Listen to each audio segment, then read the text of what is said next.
Hello, welcome back to Grumpy Dog Kitchen. Today I'm going to be making a cheese and bacon loaf in the Panasonic bread maker.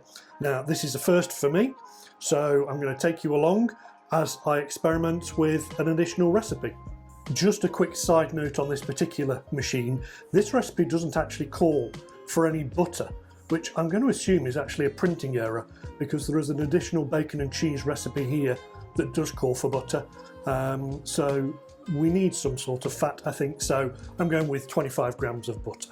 Now when using a bread machine, they always say that you should put the ingredients in the order that it's listed in the recipe. So I'm making the large loaf, so this calls for 1 teaspoon of instant yeast.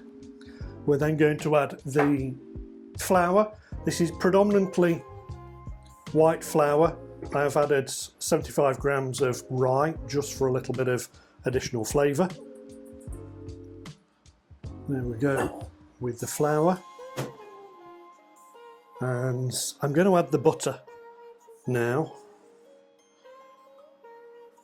I did wonder to start off with this, the cheese was going to be fatty enough, but I don't know. We'll find out. If this is an oily loaf, then the butter was clearly not required. Calls for sugar. I never use sugar in my bread. Typically use a little bit of maple syrup instead. I find that works perfectly fine for me. Calls for a teaspoon and a half of salt, and it then calls for the cheese. Now it actually calls for 75 grams of cheese. I cut mine to I, realised it was 100 grams and was not going to put the 25 grams back. Never have enough cheese, so we really are testing this out. And then it calls for 320 ml of water. So that's all the ingredients bar the bacon, which I'm going to come on to in a second. Okay, so time to add the bread pan into the machine. This is the bit I've not used before. There is a dispenser on the top that will automatically add the bacon. So again, this is going to be another test. I called for 75 grams of bacon. I didn't measure this. This is just 2 rashers from tea last night. It's going to even the bacon out. Very conscious that it could stick in here. We will see. Okay, so this calls for menu 3. And it's the large loaf that I'm making, and I always prefer the darker crust. Is that an option? No, it won't select me. So medium's as good as we're going to get. 4 hours. Here we go. Let's see what a cheesy cheddar bacon loaf will be in the bread machine. I'll come back and show you the results. Okay, so that's the program complete. As you can hear, just want to check to see whether or not the bacon bits have made it into the loaf.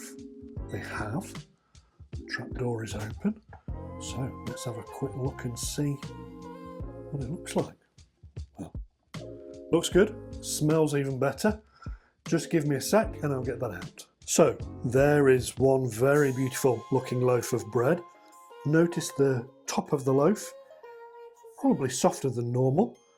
I'm going to let it cool, which is always the hardest bit. Just want to get it cut open and get some butter on it. Just going to let it cool for a little bit, and I'll show you the inside and do a quick taste test. Okay, so I know you're supposed to wait about an hour before you carve your freshly baked bread, but I've waited almost 15 minutes. Can't wait any longer. So it is still nice and warm, cutting beautifully. Let's have a look.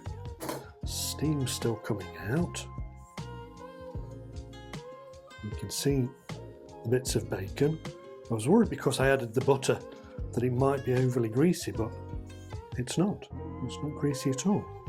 So, only fair if we do a little taste test.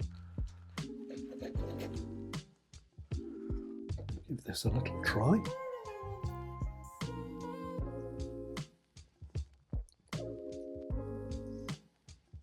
Well, that's really nice. That is really nice. It's not overly cheesy. It's a very nice savoury bread. I'd definitely make that again. Thank you for watching, and please consider subscribing and dropping a like for the video. I'll see you in the next one.